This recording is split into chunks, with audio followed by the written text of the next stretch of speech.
there's something very scary happening at the Euros. For a moment, let's go back to Euro 2016 in France. The host nation was stacked with superstars like Antoine Griezmann, Paul Pogba and Karim Benzema. They were the heavy favorites to lift the trophy on home soil, but in the final they fell to an unfancied Portugal side that had only won one game in 90 minutes during the entire tournament. It was agony for the French as they surrendered the title to Portugal in extra time in front of their home fans. But this wasn't even the first time an underdog had spoiled the party for a host nation. Portugal! Portugal! É campeão! Remember Euro 2004? Portugal had a super talented team with stars like Luis Figo, Deco and a young Cristiano Ronaldo, all set to win on their home turf.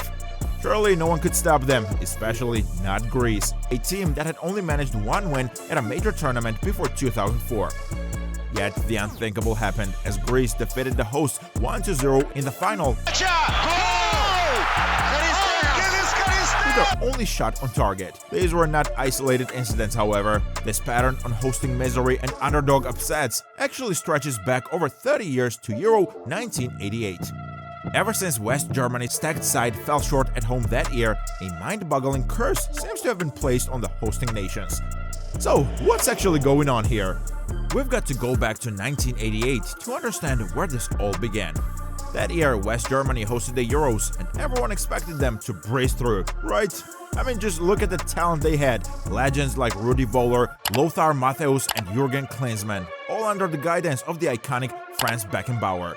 Things seemed to be going to plan as they made their way to the semi-finals, knocking out the likes of Italy and Spain along the way. But then they stumbled upon an absolute powerhouse, the Dutch national team.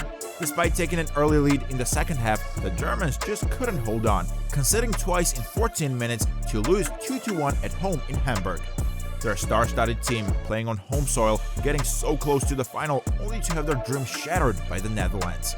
And you know what's crazy? The Dutch side would go on to win their first and only major tournament, the very first instance of a host nation failing to bring home the European Championship trophy, sparking the beginning of this bizarre pattern. Let's fast forward to 4 years later.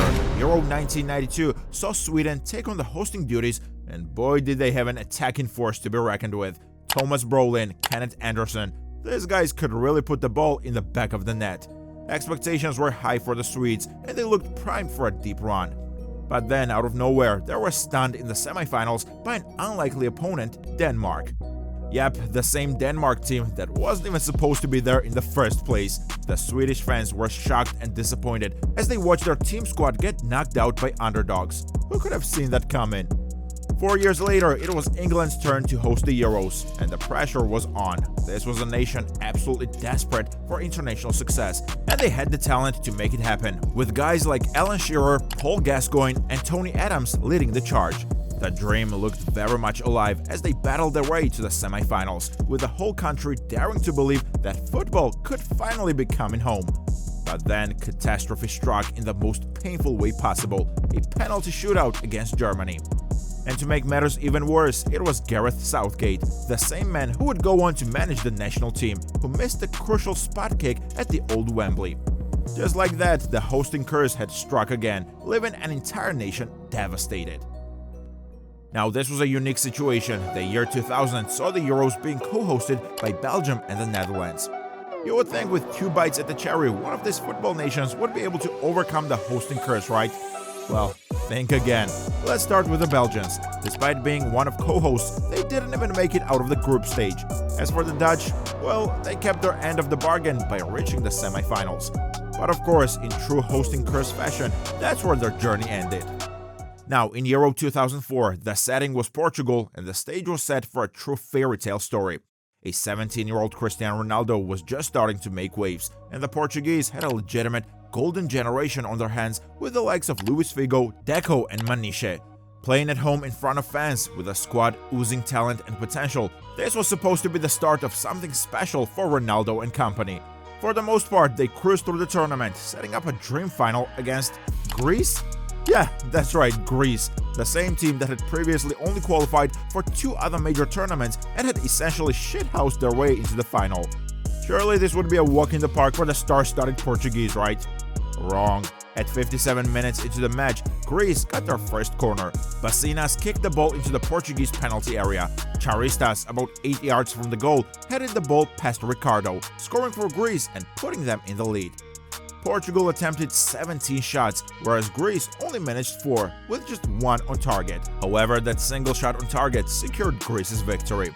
In one of the biggest upsets in Euro's history, Greece went ahead, beating Portugal 1-0 thanks to a headed goal from Angelos Charistas. And just like that, Portugal and Ronaldo's big moment gone in the cruelest fashion at the hands of true underdogs.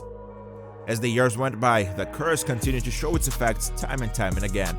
In 2008, it was the turn of Austria and Switzerland to experience co-hosting disappointment as both nations failed to make it out of the group stages. 4 years later, Poland and Ukraine suffered a similar fate as hosts, with their sides also crashing out at the very first hurdle. By this point, you have to imagine some of these nations were starting to feel a bit cursed, don't you? Then came a huge moment where this curse could have truly ended.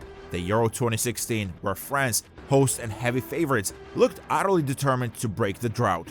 This was a team stacked with incredible talent like Antoine Griezmann, Paul Pogba and Karim Benzema. They battled their way to the final, setting up a clash with Portugal again. Yep, the same Portugal who had suffered such heartbreak 12 years earlier on home soil. The stage was set for redemption, a chance to rewrite the wrongs of the past and prove that the hosting curse was nothing more than a silly myth. With a team like that, surely right. But despite taking the lead in the final, disaster would strike once more for the French. In the most dramatic fashion, an underdog Portugal side, thanks to an unheard name adder, broke French hearts by claiming their first ever European championship. As cruel as it was, the curse had struck again, and in the most painful way imaginable. Right, moving on to Euro 2020, a tournament that will surely go down in folklore for English football fans. With the final being staged at the iconic Wembley, it really did feel like a golden opportunity for the Three Lions to make history. Gareth Southgate's side did their part by largely brushing aside all comers, making their way to the finals with performances that had the nation dreaming once more. Despite taking the lead early on, England simply couldn't hold off the Italian side, with the game inevitably going all the way to a shootout. And we all know what happened next, don't we? More English heartbreak from the spot as they lost on home soil in front of a nation holding its breath. As the Italian players celebrated wildly in front of the dejected Wembley crowd, it was another brutal reminder that the hosting curse was very much still alive and kicking. And to top it off, Gareth Southgate, who missed the penalty in 1996, was managing the team. Safe to say, no one has felt the weight of this curse more than Southgate. Alright, we've been through all these examples of host nation heartbreak. But you know what? There's a chance for redemption on the horizon. Euro 2024 in Germany. Let's not forget, it was the Germans who started this whole crazy pattern back in 1988. How poetic would it be if they were the ones to finally break the curse over 3 decades later? The signs are certainly promising for Julian Nagelsmann's side. We're talking about a squad loaded with young, dynamic players like Jamal Musiala and Florian Wirtz, with established world-class talents like Joshua Kimmich, Antonio Rudiger, and Ilkay Gundogan. But of course, we can't get ahead of ourselves here. This is still the Euros we're talking about, a tournament where absolutely nothing can be taken for granted, especially for the hosts.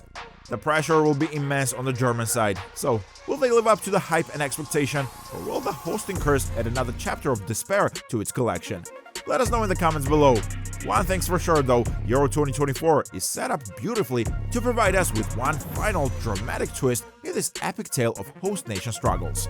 For now, all we can do is marvel at the sheer number of examples that have unfolded over the decades and wonder whether the curse will finally be broken in Germany next summer. So keep the faith, hold on tight, and let's see if Germany 2024 can produce the ultimate finale to this mind-boggling hosting tale.